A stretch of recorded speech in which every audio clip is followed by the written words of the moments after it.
Welcome to Media Melanie Talks TV. I'm Melanie, and today I'm back just for a quick video covering what I think is one of the best shows on television right now.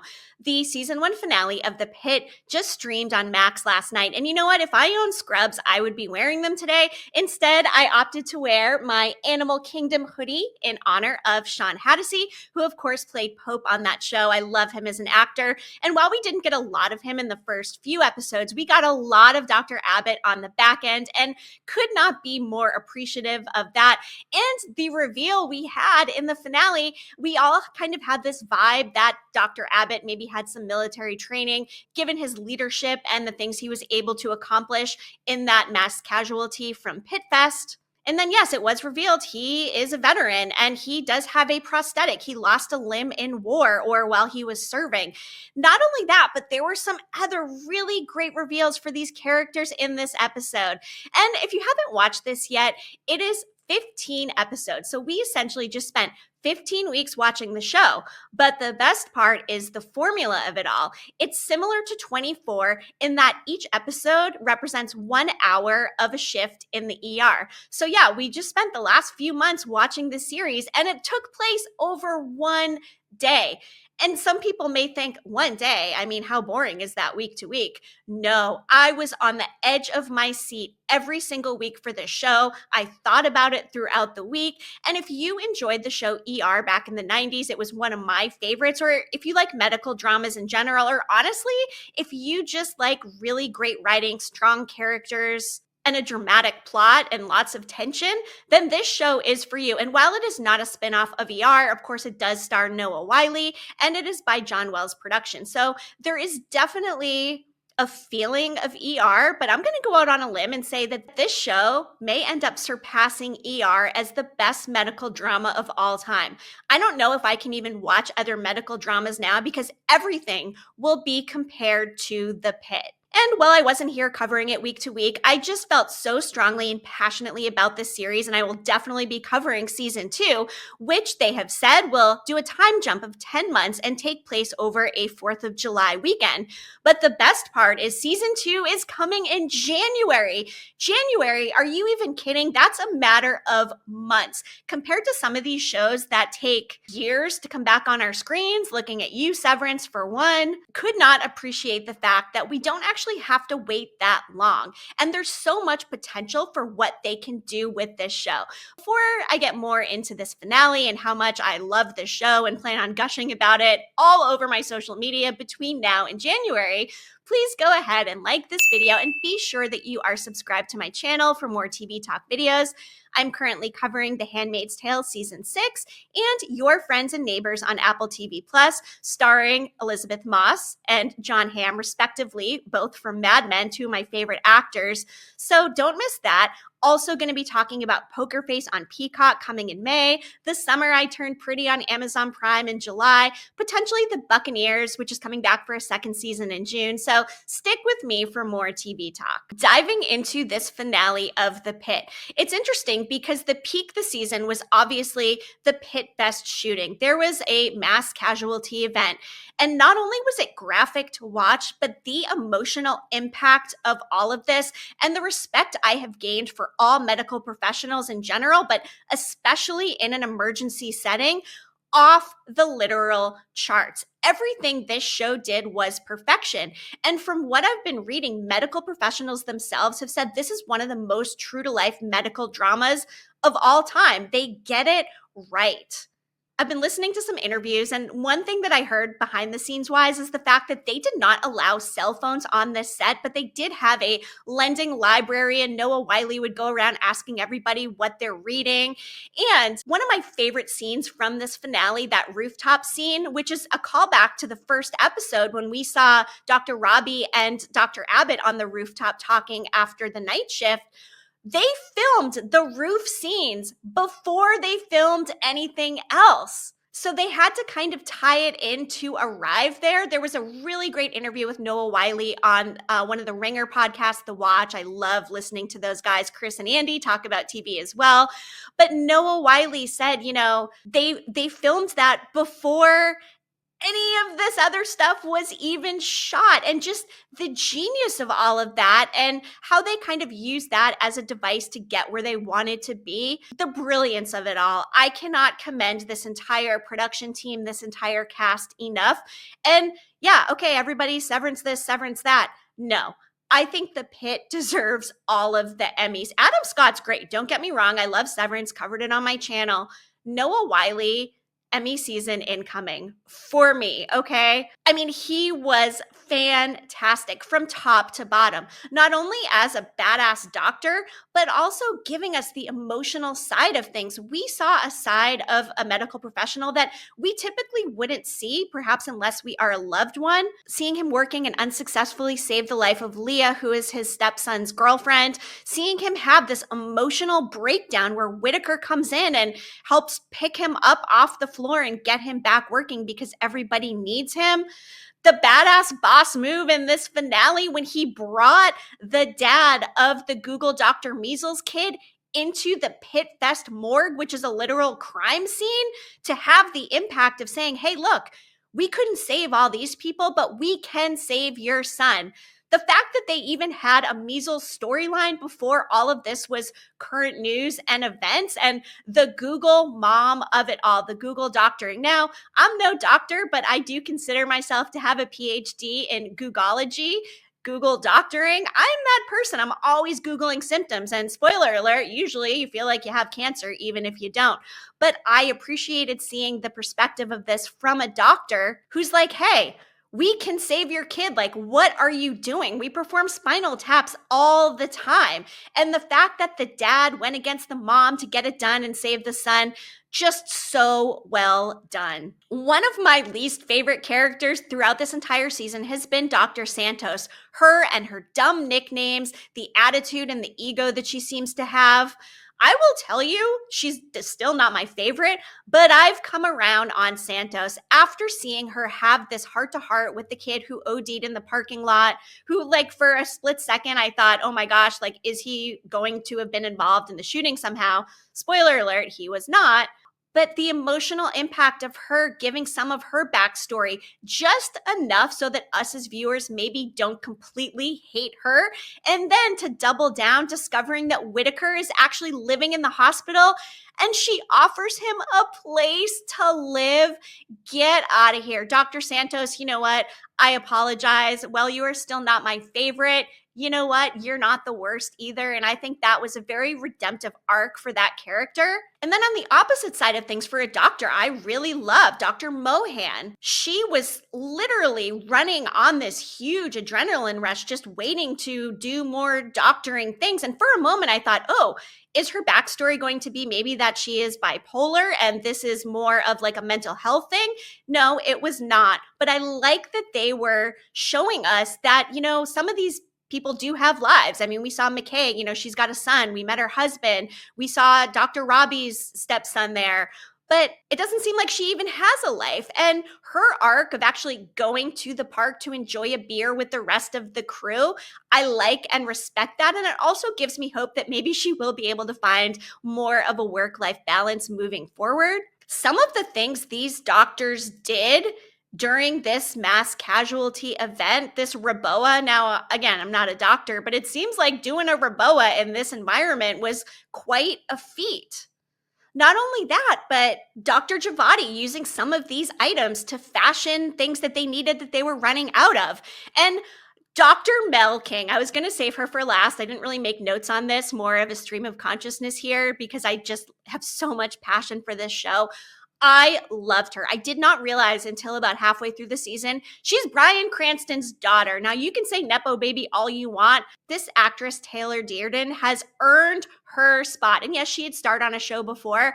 Never have I met a TV doctor I loved more than her. And I mean, I love Dr. Robbie too. Really, I love all these doctors except probably Langdon. But like, are you kidding me? And then seeing her interacting with her sister, the soft side of her, the emotion of it all, the intention that she treats all her patients with, the care she takes for their emotional health and their physical health, off the charts with talent. And I'm not sure how they'll submit this cast. I imagine these would be supporting actresses, but I hope she gets a nod as a supporting actress because she deserves every single accolade she gets. I started crying multiple times throughout the series, but when she was the one who offered to give her blood and start that trend for the doctors giving blood when they were waiting for the delivery from the blood bank, I don't know why, but that just hit so hard.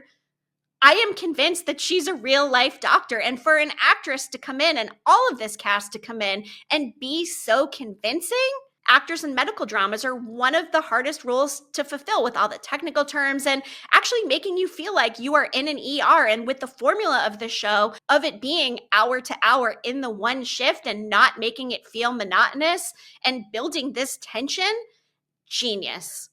Dr. Javadi, I thought when she was sitting in the elevator, I thought, you know what? Is she going to decide after her first shift that maybe she doesn't want to be a doctor and let her mom down? She seemed so overly concerned about like what do the doctors and nurses do after the shift. And, she had a little bit of a crush, which shows her age, her innocence. And yeah, for a split second, I thought, you know what? She's out on doctoring after this event. But no, she's in. She went to have her beer. I love how they all laughed and said, oh my gosh, this is your first shift. And I can almost promise you it's going to get easier from here. Probably. But I imagine for season 2, when we have this 4th of July situation, the first thing I think of with 4th of July is fireworks. What kind of fireworks accidents, boating accidents, or whatever are we going to have come into play? And another question I have too is, are they going to leverage this night shift cast who we kind of saw come in 3/4 of the way through the season? Or will there still just be the focus on the day shift? Either way, I think it's a win, and I think this series has the potential for quite some longevity. There's so many different directions they could go with this formula, and I don't know if I've ever been more excited to see what a sophomore season will do. I'm hoping it is a sophomore soar. I don't see a sophomore slump for a show like this. Just given the success, the word of mouth, the fact that it's also going to be on linear television at some point, it will air on TNT. And I think that will also capture a whole new generation of people who may not stream television. It's perhaps an older demographic who was older during the time of ER and want to relive that again. Again, there are no IP connections between the two franchises. They are completely different, despite the fact that they do have some of the same names behind it, in front of and behind the camera. And by the way, Noah Wyle also did some writing on this show, which I just love. I love everything about him. I love Dr. Robbie, the impact he had on the entire staff, the speech he made at the end. I mean, everything about him. The fact that he did seem to have a romantic relationship with Collins at some point, and their facial expressions during that conversation. And I would have loved to have seen more Dr. Collins in the season, but unfortunately she went home. Of course, she had, the miscarriage at work, and that was really tragic to watch. So many tragic things to watch. And the empathy I have for healthcare workers, again, watching Dana get punched in the face, this badass nurse getting punched by some asshole dude, get out of here. The way she was putting her pictures away, taking them down. I mean, will we see her next season or not? To be determined. I hope so. I think she was a fantastic character, leading the charge and showing the strength and the capability of these medical professionals. Let's talk about Langdon for a second, though. I didn't like Langdon, really anything about him. And when he revealed that he was using those drugs to actually treat his own withdrawal symptoms, I was kind of hoping that he was using them for somebody else, maybe a family member.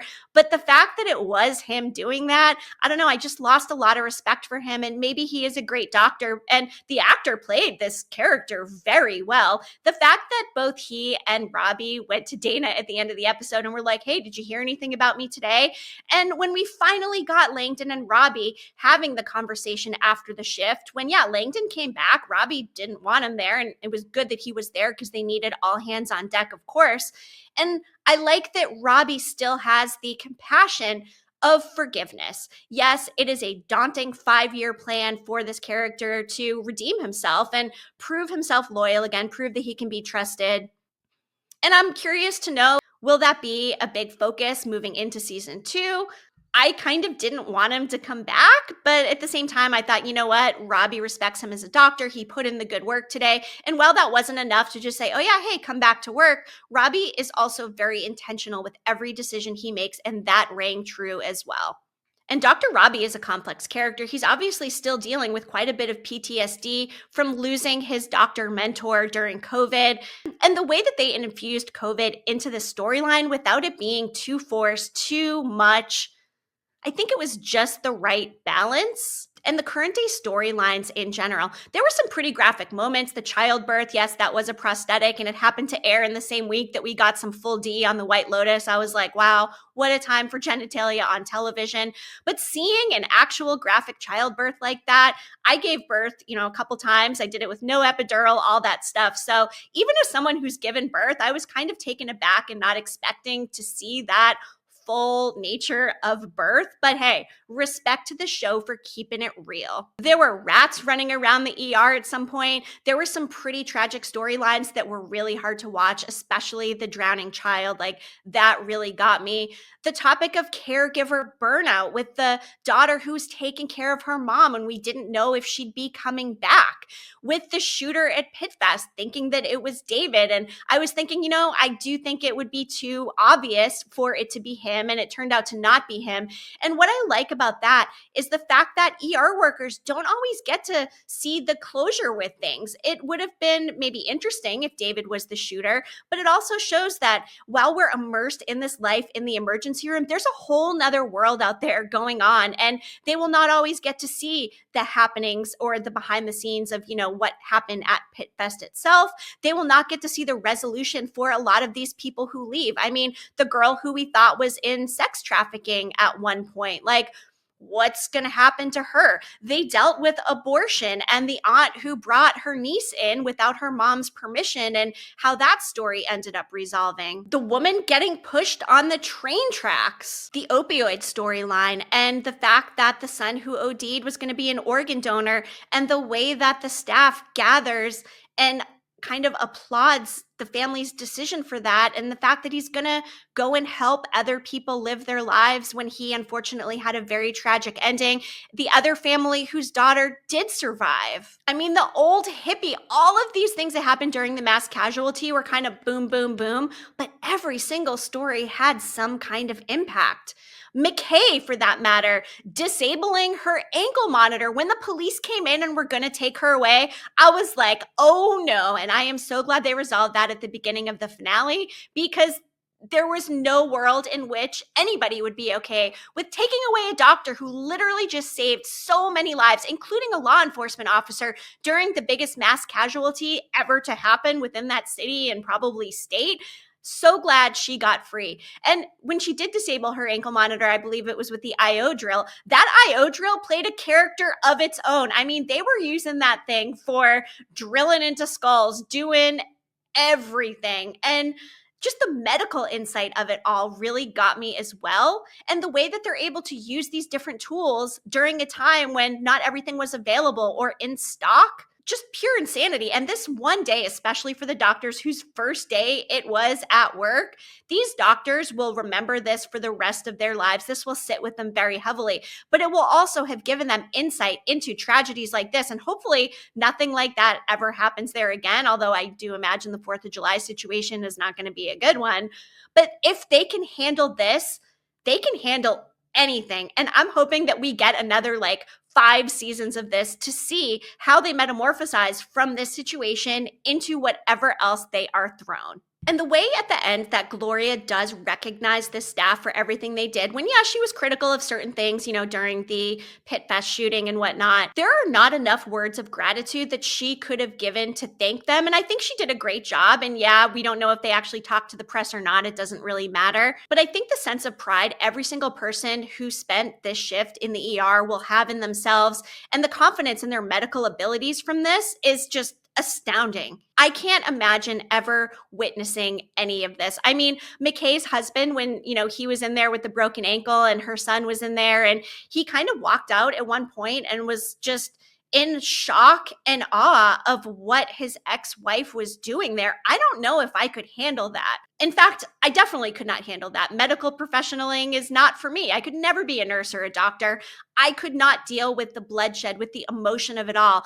And again, the thing I keep saying is my utter respect for all medical professionals. And I just see this field in a new light after the show. I've watched plenty of medical dramas. I mean, I loved ER. I like The Resident. I like The Good Doctor and XYZ other medical shows as well. But this one just hits differently. And I do think a lot of it has to do with the formula and the fact that we got 15 episodes of a show when typically we get 8 to 10 episodes of a show. It's differentiating itself in so many different ways. And for that, I do think the longevity is going to be there. And this is going to be one of the biggest streaming winners for Max ever. So I know I did not touch upon every single compelling medical storyline this season, but the finale was just so satisfying. And what I'd like to know from you, first of all, how do you rank the doctors of the Pit? I would love if you drop in the comments your rankings from first to worst. I do think mostly everybody would probably have Dr. Robbie at the top of the list and maybe Dr. Santos at the bottom of the list. But I am curious to know where everybody falls in between.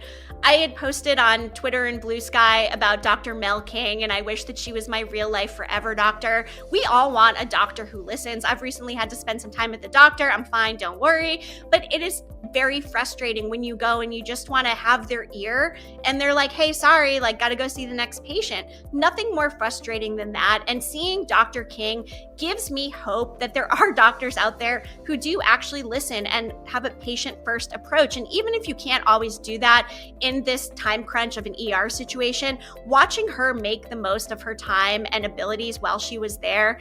I mean, also, could she be the best sister of all time? Meeting her sister at the end was so cute. You can just see that she is just a caretaker, a caregiver by nature, and there's no better a medical profession for her to be in. And seriously, like, give Taylor Dearden some awards. Please, please, please. So, what did you think of The Pit? For me, this is a 10 out of 10 series. I'm going to rewatch it. I don't often rewatch TV shows.